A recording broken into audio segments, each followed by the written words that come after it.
உங்களில் எத்தனை பேர் இந்த சாட் வந்து வீட்டில் பண்ணுறீங்க? நிறைய பேர் எல்லாருமே ஆல்மோஸ்ட் எல்லாருக்கும் வந்து சாட்டுன்றது ரொம்ப ஒரு ஃபேவரெட். அது வந்து நம்ம ரெஸ்டாரண்ட்லேயோ இல்லை வெளியிலேயோ போய் சாப்பிடுவோம்.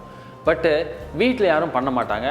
நிறைய பேர் சாட்டை அவாய்ட் பண்ணுவாங்க. ஏன்னா அது வந்து ஹைஜீனிக்காக இல்லை, வெளியில் போய் சாப்பிட்றோம், ரோட் சைடு இருக்குது அப்படின்ட்டு.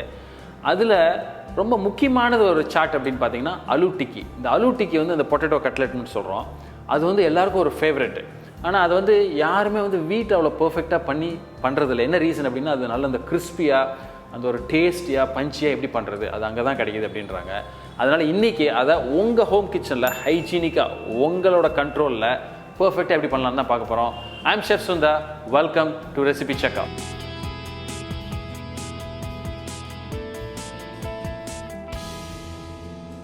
இந்த அலூ டிக்கிக்கு தேவையான முக்கியமான பொருள் அப்படின்னா உருளைக்கிழங்கு தாங்க. அப்படின்னா உருளைக்கிழங்கு என்ன பண்ணி வச்சுருக்கேன் இப்போ பாருங்கள். நான் வந்து தண்ணி ரொம்ப கம்மியாக ஊற்றி ஒரே ஒரு விசில் அவ்வளோதாங்க. அந்த ஹீட்டில் அது இருக்கிறப்போ அது குக் ஆகிருக்கு. அதை வந்து என்ன பண்ணியிருக்கேன், ஒரு கிரேட்டரில் போட்டு சலிச்சு வச்சுருக்கேன். இது பார்த்தீங்கன்னா எக்ஸ்ட்ரா அந்த தண்ணி மாய்ஸ்டர் எதுவுமே இல்லை. இது இப்போ ஷேப் பண்ணுறதுக்கு உங்களுக்கு பர்ஃபெக்டாக இருக்கும். பூ மாதிரி இருக்கும் இல்லையா? இதுதான் ரொம்ப முக்கியம் இந்த ப்ராசஸ்க்கு. இப்போது இதில் ஒரு 1.5 ஸ்பூன் சாப்டு க்ரீன் சில்லி பச்சை மிளகா, அதில் ஒரு 1/2 ஸ்பூன் வந்து ஜீரகப்பொடி, 1 ஸ்பூன் வந்து நல்ல சாப் பண்ண கொத்தமல்லி தலைங்க, அப்புறம் ஒரு 1/4 ஸ்பூன் உப்பு, ஒரு 1.5 ஸ்பூன் இதில் என்ன ஆட் பண்ணுறேன் அப்படின்னா பொட்டுக்கடலையோட பொடிங்க. அதாவது ரோஸ்டட் சன்னா தால்னு சொல்லுவாங்க. பொட்டுக்கடலை பொடி பண்ண பொடி அதை பண்ணிக்கிறேன். அது மிக்சியிலே நீங்களே அரைச்சிடலாம். அதே மாதிரி அதே அளவுக்கு ஒரு 1.5 ஸ்பூன் வந்து கார்ன்ஃப்ளவர் சோள மாவு. இதெல்லாம் வந்து ஒரு பைண்டிங் ஏஜெண்ட்டாக இருக்கும். இதை மிக்ஸ் பண்ணுறேன்.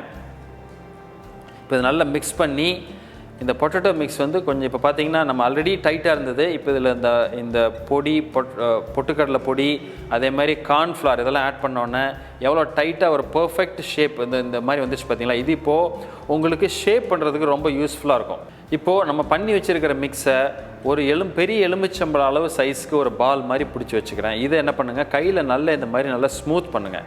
ஏன்னா அது நல்லா ஸ்மூத் பண்ணால் தான் நீங்கள் அந்த ஷாலோ ஃப்ரைன் பண்ணுறோம் இல்லையா, இதை குக் பண்ணுறப்போ இது நல்ல ஸ்மூத்தாக ஈவன் க்ரஸ்டியாக வரும். ரொம்ப முக்கியம். இப்போ பாருங்கள் நல்லா ஸ்மூத் ஆயிடுச்சு.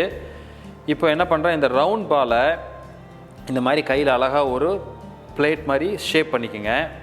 பண்ணிவிட்டு ஏதாவது ஒரு பிளேட்டோ இல்லை ஒரு சர்ஃபேஸ்லோ இந்த மாதிரி ரோல் பண்ணிங்கன்னா இது உங்களுக்கு இந்த மாதிரி பர்ஃபெக்டான ஒரு ஷேப்பில் இந்த அலூ டிக்கிக்குள்ளே கட்லெட் ஷேப்பில் ஈஸியாக வந்துடும். இது ஒரு வீல் ஷேப்பில் இப்போ அழகாக பியூட்டிஃபுல்லாக வந்துருச்சு. இப்போ இதில் பாருங்கள், இப்போ இதே மாதிரி நான் பண்ணி ஒரு 5 போர்ஷன் நம்ம எடுத்த டோலேருந்து ஒரு 5 போர்ஷன் நான் பண்ணி வச்சுருக்கேன். இப்போ இதை என்ன பண்ண போகிறோம் அப்படின்னா ஃப்ரை பண்ண போகிறோம், அதாவது வறுக்க போகிறோம். இப்போது நான் ஒரு பேனில் என்ன பண்ணியிருக்கேன்னா நெய் எடுத்துக்கிறேன். அந்த நெய் நல்லா சூடாகி வந்தோடனே நம்ம எடுத்து போர்ஷன் பண்ணி வச்சுருக்கிற இந்த அலூ டிக்கியை அழகாக மெதுவாக ப்ளேஸ் பண்ணுங்கள். அது வந்து ரொம்ப கேர்ஃபுல்லாக பண்ணுங்கள். ஏன்னா இது இன்னும் குக் ஆகலை. ஸோ அதனால் கொஞ்சம் கேர்ஃபுல்லாக அதை ஹேண்டில் பண்ணுங்கள். இப்போது இது வந்து ஸ்லோ ஆர் மீடியம் ஃப்ளேமில் தாங்க நீங்கள் குக் பண்ணணும். ஏன்னா இது உள்ளே குக் ஆகணும், ஸ்லோவாக தான் குக் ஆகணும். அப்படின்னா தான் அந்த நல்ல க்ரஸ்டியாக உங்களுக்கு அழகாக வரும், முறுமுறுப்பாக. இப்போது ஒரு நிமிஷம் இந்த மாதிரி அழகாக இது நல்லா ஃப்ரை ஆனோன்னே, ஷாலோ ஃப்ரை ஆனோன்னே இதை ரொம்ப ஜென்டிலாக ரொம்ப மெதுவாக அழகாக ஏதாவது ஒரு லேடலோ ஏதாவது ஒரு வச்சு நீங்கள் திருப்புங்க. ரொம்ப கேர்ஃபுல்லாக திருப்புங்க. ஸோ பார்த்தீங்கன்னா இது ஒரு சைடு அழகாக குக் ஆயிடுச்சு. இப்போ இன்னொரு சைடை நம்ம குக் பண்ணுறோம். பார்த்தீங்கன்னா இந்த கலர், அந்த பர்ஃபெக்ட், அந்த சைடில் அந்த கிறிஸ்பினஸ் அதெல்லாம் நல்லா ஃபீல் பண்ணலாம் நீங்கள். இது வந்து இதே மாதிரி ஸ்லோவாக மீடியம் ஃப்ளேமில் வச்சு மெதுவாக குக் பண்ணுங்கள்.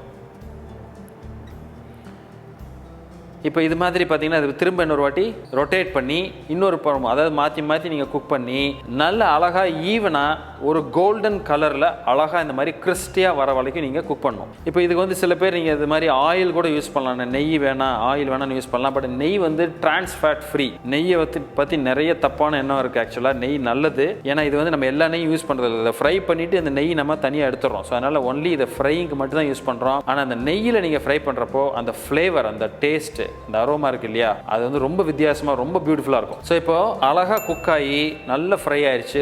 கிட்டத்தட்ட ஒரு 3-4 நிமிஷம் எனக்கு ஸ்லோ ஃப்ரை பண்ணி வச்சுருக்கேன். இதை இப்போ அழகாக எடுத்து ஒரு டிஷ்யூ பேப்பர் எடுத்திங்கன்னா அந்த எக்ஸஸாக இருக்கிற இந்த நெய்யெல்லாம் அதில் அப்சர்வ் பண்ணிக்கும். ஸோ பார்த்தீங்கன்னா இப்போ நைஸ் ரொம்ப கிறிஸ்பியாக ஒரு ஃப்ரை பண்ணி அழகாக, இந்த கிறிஸ்பினஸ்க்கு முக்கியமான காரணம் நம்ம அந்த பொட்டுக்கடலை பொடி சேர்த்தோம் இல்லையா, அதில் பார்த்தீங்கன்னா நல்ல ஒரு பைண்டிங் ஏஜெண்ட்டாக மட்டும் இல்லாமல் அதில் ஒரு ஃப்ளேவர், அந்த பொட்டுக்கடலை நீங்கள் ஃப்ரை பண்ணுறப்ப அதில் ஒரு தனி ஒரு யூனிக் ஃப்ளேவர் வரும். ஸோ இந்த அலூ டிக்கி ரெஸ்டாரண்ட்டில் ரொம்ப யூனிக்காக ஃப்ளேவராக இருக்கிறதுக்கு ஒரு முக்கியமான காரணம் இந்த பொட்டுக்கடலை பொடி. ஒரு இம்பார்ட்டன்ட் டிப்ஸ், அதை நீங்கள் நோட் பண்ணி வச்சுங்க. ஸோ இப்போ இதை வந்து அழகாக நம்ம அரேஞ்ச் பண்ணி மின்ட் சட்னி, சான் சட்னி, இந்த சாட்டுக்குள்ளே 2 முக்கியமான சட்னி, அது ரொம்ப முக்கியம். அதுதான் இதுக்கு ரொம்ப சூட்டபுளாக இருக்கும். நீங்கள் டொமேட்டோ கிச்சப்லாம் வச்சு யூஸ் பண்ணாலும் இந்த இந்தியன் அலூ டிக்கிக்கு ரொம்ப முக்கியம் மின்ட் சட்னி, சான் சட்னி. இதை வந்து நம்ம இன்னொரு வீடியோவில் நம்ம கொடுத்துருக்கோம். அதாவது சாட் ஸ்பெஷல் வீடியோவில் இந்த சட்னி எப்படி பண்ணுறதுன்னு கொடுத்துருக்கோம். நம்ம அலூ டிக்கி எப்படி பண்ணுறதுன்னு பார்த்தீங்களா? நீங்கள் இது நாள் வரைக்கும் வீட்டில் ரெஸ்டாரண்ட்டில் வர மாதிரி ஒரு பர்ஃபெக்டான சாட் பண்ண முடியாதுன்னு நினச்சிருந்தீங்கன்னா இன்றைக்கி அதோட டிப்ஸ் அண்ட் டெக்னிக்ஸ் என்னன்னு சொல்லி கொடுத்துட்டோம். வீடியோ பிடிச்சிருந்துன்னா எங்களுக்கு ஒரு தம்ஸ் அப், லைக் கொடுங்க, ஃப்ரெண்ட்ஸோட ஷேர் பண்ணுங்கள். அதே மாதிரி இந்த வீடியோவுக்கு தேவையான சட்னிஸ் எல்லாமே லிங்க்கில் கொடுத்துருக்கேன், டிஸ்கிரிப்ஷனில் கொடுத்துருக்கேன். அந்த வீடியோஸ் இது உங்களுக்கு பிடிச்சிருந்தா அந்த சாட் வீடியோஸும் உங்களுக்கு ரொம்ப பிடிக்கும்னு நினைக்கிறேன். பார்த்து என்ஜாய் பண்ணுங்கள். ஃபஸ்ட் டைம் சேனலுக்கு வந்திருந்தீங்கன்னா வெல்கம் டு Recipecheckr. சப்ஸ்கிரைப் பண்ணிவிட்டு பெல் ஐக்கானை கிளிக் பண்ணுங்கள்.